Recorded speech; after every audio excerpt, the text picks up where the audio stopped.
Arti penghayatan ialah amalan kita secara praktikalnya, bagaimana kita perlu menterjemahkan bahasa kita itu supaya jadi sebagai bahasa kebangsaan, menjadi saja tunas kepada murid-murid kita, tetapi juga sebagai perkara 152 perlembagaan persekutuan kita. Jadi dengan itulah maka kementerian membincangkan bersama-sama dengan 19 di bawah kita untuk membudayakan bahasa Melayu supaya program kebangsaan kita berjaya terus-menerus. Oleh itu, menerusi keupayaan kita, menerusi program-program yang kita atur, maka kita perlu melihat supaya bahasa Melayu itu dituturkan dengan tepat dan baik, dijadikan sebagai sajian seni budaya yang bermutu, dituturkan mengikut tata bahasa yang diterima pakai sebagai tepat dan betul, tidak mencaca berbakan bahasa kita, tidak menjadi beluk sekerat ataupun ular sekerat bahasa kita, dan seterusnya menjadikan perjuangan satu Malaysia itu sebagai perjuangan bahasa yang berkesan. Selepas 54 tahun merdeka, seharusnya kita tidak lagi bercakap pasal masalah bahasa kita. Tetapi malang sekali memang terjadi di tanah air kita. Menegakkan keutuhan bahasa kebangsaan, bahasa Melayu ini adalah sesuatu yang masih berhadapan dengan isu serta persoalan-persoalan yang harus kita hadapi dan atasi bersama. Jabatan-jabatan utama seperti Jabatan Penerangan, Jasa, RTM, Warisan, apatah lagi Jabatan Kebudayaan Kesenian mempunyai tanggungjawab yang khusus. Selain Perpustakaan Negara, selain Aswara, serta rakan-rakan yang mengepalai seni budaya serta pengembangan program-program pembudayaan kita. Apabila kita tidak membudayakan program, maka program itu akan menjadi statik.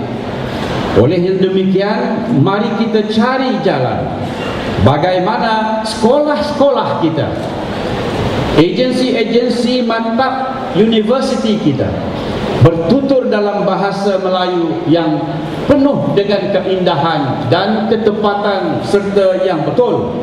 Dan di samping itu kita pelbagaikan program-program seni budaya kita. RTM telah pun mengemukakan program-program untuk dijadikan sebagai tontonan perbandingan dan tunas bahasa di sekolah-sekolah yang dirancang bersama-sama dengan Kementerian Pelajaran juga, insya-Allah akan menelurkan kejayaan. Mari kita lihat, yaitu 2,831 tunas budaya diletakkan di sekolah-sekolah rendah dengan keahlian tidak kurang dari 80,000 orang murid. Kelab giat budaya kita pula 1,602 di seluruh tanah air, melibatkan 40,500 murid-murid dan anggota yang cerdas. Keseluruhannya 120,661 murid-murid secara langsung terlibat dengan program pembudayaan bahasa kebangsaan, bahasa Melayu kita. Akhir sekali, izinkan saya membayangkan, yaitu seni bahasa akan kita galakkan menerusi program-program pertandingan bahasa seni. Seni budaya akan kita isi dengan program-program pertandingan, sama ada pantun, peribahasa, perumpamaan, seloka, tamsil, ataupun penggunaan bahasa yang harus melibatkan seramai mungkin bukan Melayu juga.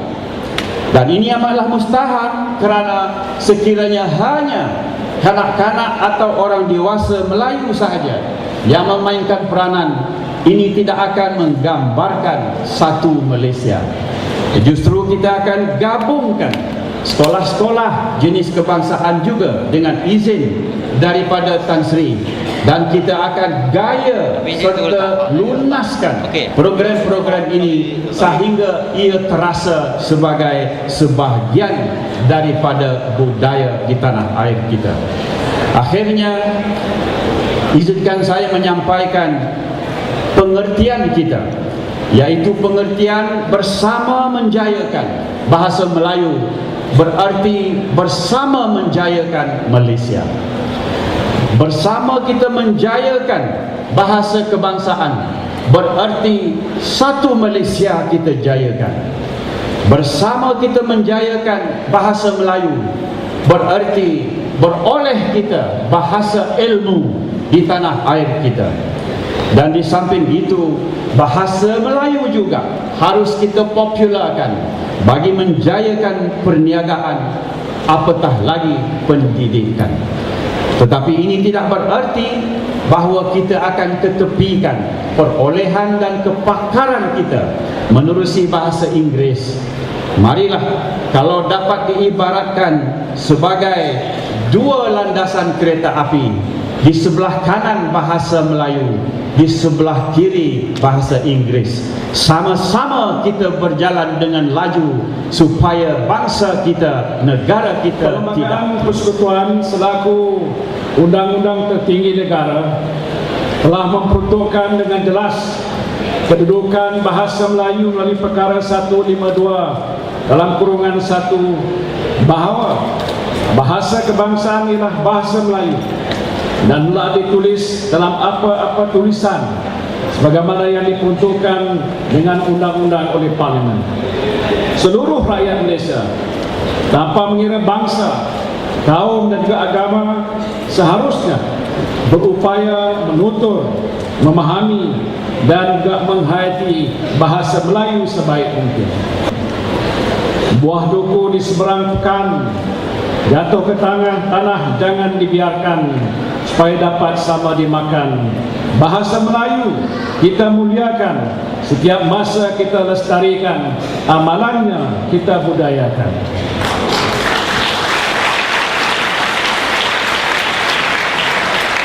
Sejenak kita renungkan bersama keadaan sekarang yang menampakkan wujudnya unsur sekularisme ataupun pemisahan dari aspek penggunaan bahasa Melayu.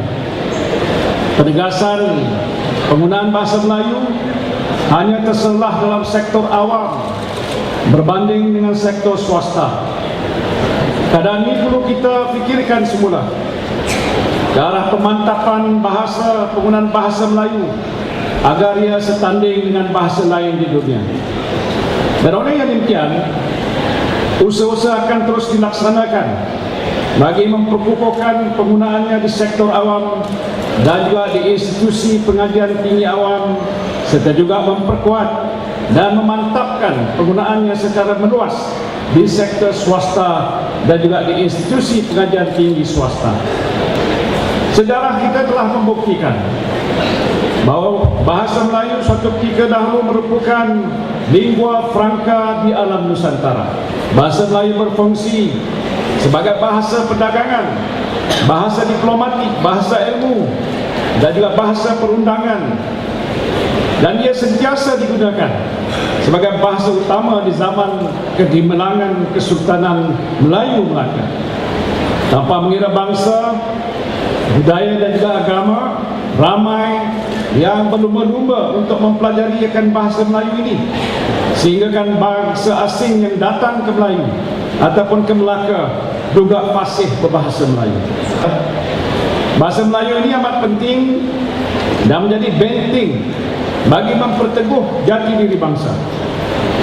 Suasana dan persekitaran yang mewujudkan bahasa Melayu ditunjangi dengan nilai kesantunan yang tinggi dan juga budaya ketimuran. Terdapat banyak nilai-nilai baik dalamnya yang boleh dijadikan panduan dan juga dijadikan pedoman. Apalah isi bahasa Melayu? Kepalanya budi, tubuhnya ilmu, penyuci akal, penenang ilmu, sari akhlak, patinya ilmu, mengekalkan tuah sejak dahulu. Sidang hadirin yang saya muliakan, bagaimana yang kita ketahui, globalisasi dan ledakan teknologi maklumat telah pun melahirkan dunia tanpa sepadan dan juga sekatan. Interaksi manusia menjadi semakin luas dan juga semakin pantas melalui bukan sahaja secara bersemuka, atas talian, malahan di alam cyber. Dan kita juga seharusnya tidak ketinggalan dan perlu seiringan dengan perubahan yang berlaku dan jangan sesekali undur ke belakang.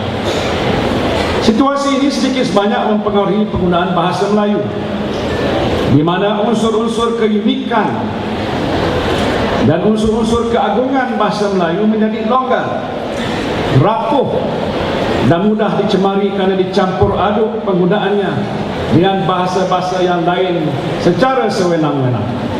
Pencemaran bahasa ini sedikit banyak menghakis identiti asli bahasa Melayu. Rasa hormat terhadap bahasa Melayu turun pudar, malahan dicampur aduk mengikut selera dan kehendak hati.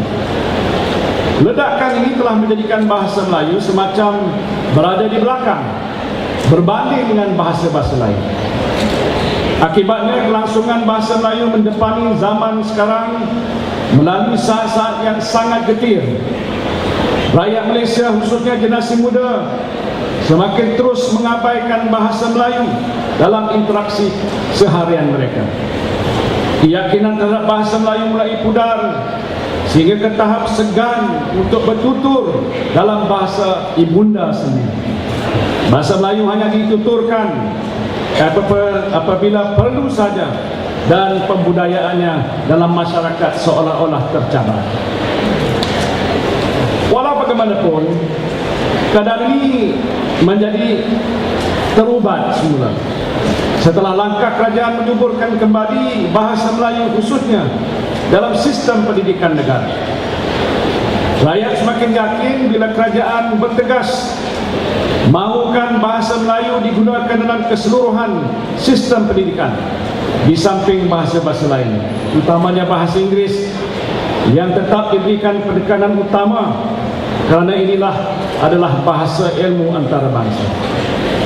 Perlu diingat juga bahawa bahasa Melayu sebagai bahasa kebangsaan banyak membawa kebaikan kerana turut berperanan sebagai bahasa perpaduan bersesuaian dalam konteks Malaysia yang di masyarakat majmuk.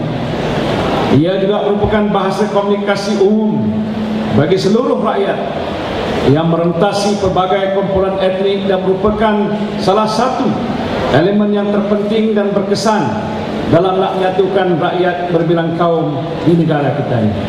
Satu bahasa dapat mencerminkan satu bangsa Malaysia yang berkongsi impian dan aspirasi yang satu, seiring dengan gagasan satu Malaysia.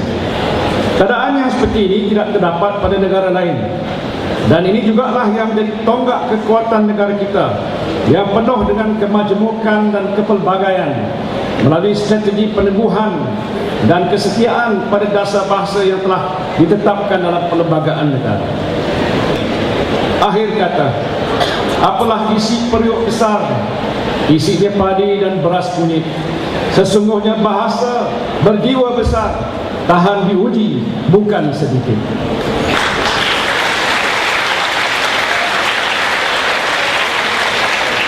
Apalah isi periuk besar, isinya ditanak menjadi kanji. Bahasa Melayu berjiwa besar, tahan dibanding, tahan diuji.